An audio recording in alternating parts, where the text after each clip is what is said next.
Hey everyone, welcome back to another Explainer. Today we're unpacking a massive architectural debate that's been keeping a lot of IT teams up at night lately. With all the recent shakeups in the virtualization market, especially the absolute scramble surrounding vSphere migrations right now, teams are being forced to rethink some very old assumptions, and they have to do it fast. In the rush to find a solution that gives them independence from a single hypervisor, plus a nice clean private cloud workflow, a super tempting but honestly pretty dangerous idea has started floating around: stacking OpenStack on top of Proxmox. I mean, it sounds like the ultimate dream compromise, right? But as we're going to see, it's mostly an illusion, one that can seriously trap your infrastructure. I want to start right here because this quote absolutely hits the nail on the head. When you combine overlapping control planes in production, you aren't magically getting double the features. You're just getting double the chaos. Imagine this. It's 2 a.m., you're troubleshooting a critical failure, and your two massive management systems are just pointing fingers at each other. That is the exact nightmare we're trying to help you avoid today. All right, so here's our game plan. We're going to systematically dismantle this architectural myth. We'll start with the dangerous half-truth of the setup, dive into the split-brain problem, contrast lab environments with production reality, look at the actual migration decision you're facing, check out CloudStack as a third option, and finally, figure out how to choose your operating model. Let's get right into it. Section 1. The dangerous half-truth, or what happens when supported by OpenStack goes terribly wrong. So this whole idea, it stems from a dangerous half-truth. People think, hey, Proxmox uses KVM for virtualization and OpenStack supports KVM. Therefore, OpenStack can just manage Proxmox, right? Well, no. Proxmox is a fully fledged management platform. OpenStack is also a management platform, just with a massive cloud-shaped personality on top of it. Saying OpenStack can manage Proxmox just because they both touch KVM is quite literally like saying two people can steer the same car at the exact same time just because they both have driver's licenses. You aren't creating synergy here, you're just introducing competing bosses. The golden rule here is pretty simple. Skip the middleman. Seriously, if OpenStack is going to be your cloud control plane, then OpenStack should just manage your compute nodes directly.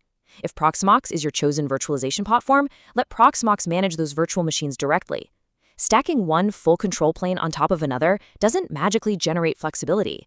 All it actually does is create a bunch of new places for reality to disagree with itself.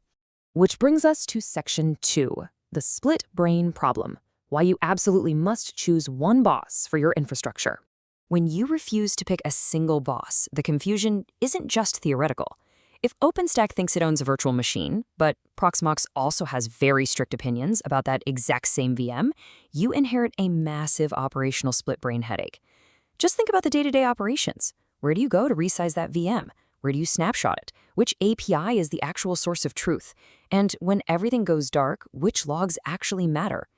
These questions might sound like boring hypotheticals in a whiteboard meeting, but trust me, they become terrifyingly urgent during a production outage.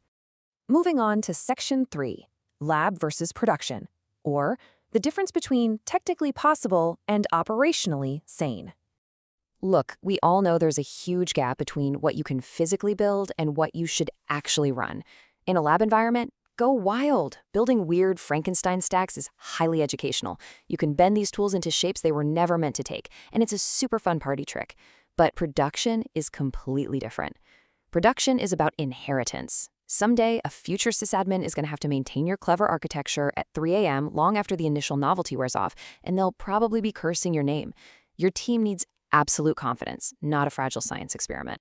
So if someone pitches you the Proxmox managed by OpenStack idea, you've got to ask these basic questions. Can it cleanly provision? Can it migrate workloads without breaking? Can it handle networking natively? And the big one, can it survive a major system upgrade? If a vendor can't give you rock-solid answers for what happens when a critical workload drops, then the phrase technically possible is really just a hazard warning disguised as a feature. Let's look at Section 4 now, the real migration decision and the private cloud argument.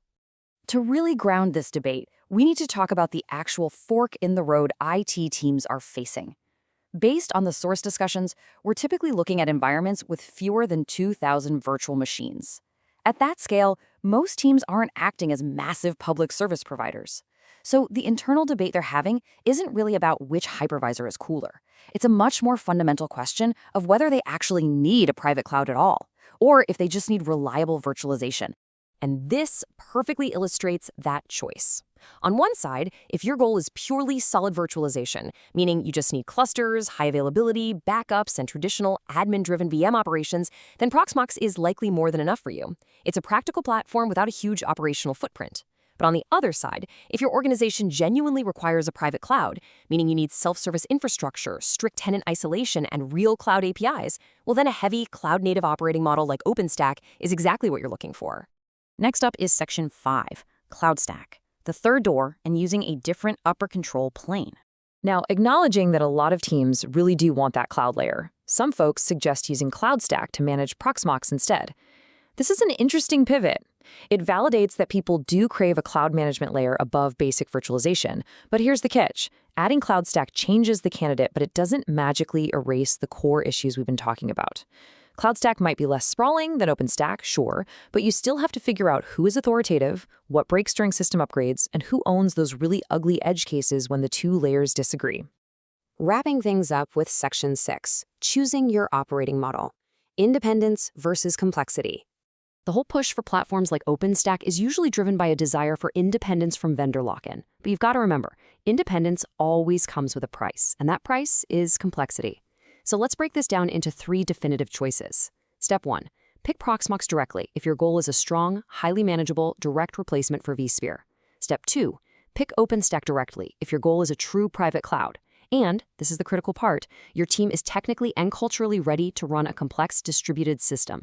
Step 3, consider CloudStack if you want a cloud layer but are looking for a slightly different set of operational trade-offs. The right answer?